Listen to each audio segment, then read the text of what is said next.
Genesis 3:14. In the prior couple of verses, we saw how the Lord God has asked a question of Adam.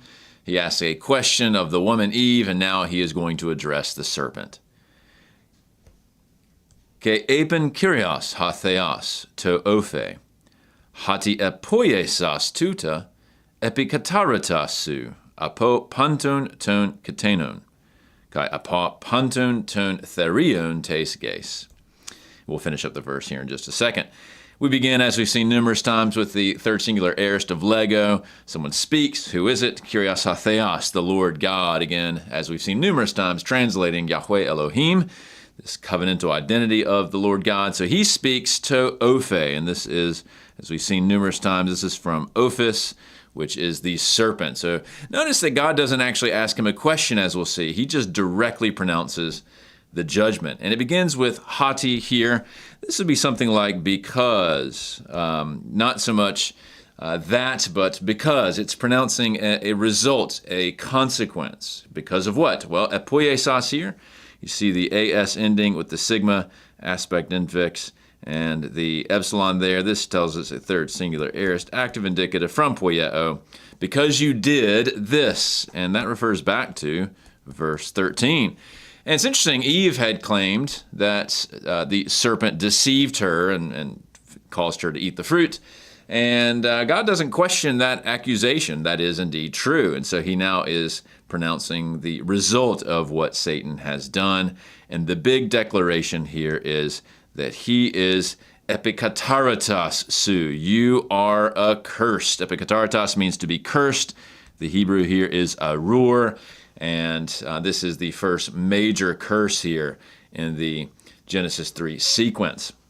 Very importantly, God is going to curse Satan, or the serpent here. He's not actually going to pronounce a curse on the man or the woman. He will curse the ground, but there will, of course, be negative implications for the man and the woman as well. So you are accursed.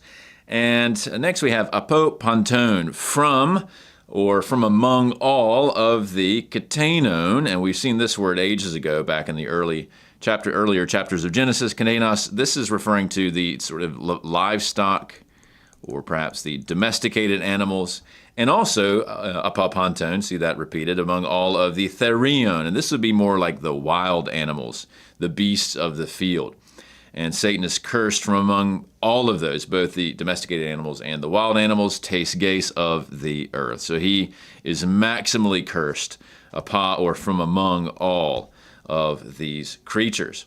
Let me just mention one quick thing. Why is he punished in this way? Why is the serpent punished in this way? Well, we had learned in Genesis 3:1 that he was the wisest of panton ton therion. So you see that panton ton therion, and then that's among all of the animals or beasts of the earth. You see the tes ges again. So Genesis 3:14 is calling back to the fact that the serpent was the wisest among all of these beasts of the earth, and therefore he is going to be maximally cursed among or above all of them as well. Well, let's finish out the verse. Well-known consequence here, epitos stethesu, kai te koilia peruse, kai gain phage passas te sameras te zoes su. So what's the final punishment here on the serpent? Before we get to 3:15 in the next video, he is going to be upon the stethe. This is from stethos, which basically means stomach, something along those lines. And also koilia, which means belly or abdomen. And what's interesting is that we have two here in the Greek rendering. There's only one in the Masoretic text, and that may be more familiar, but for whatever reason, the translator here repeats it, but it's a synonym. So woodenly, we would say upon your stomach and your belly, peruse. This would be a second singular future middle indicative from peruomai. You see that eta iota subscript ending there.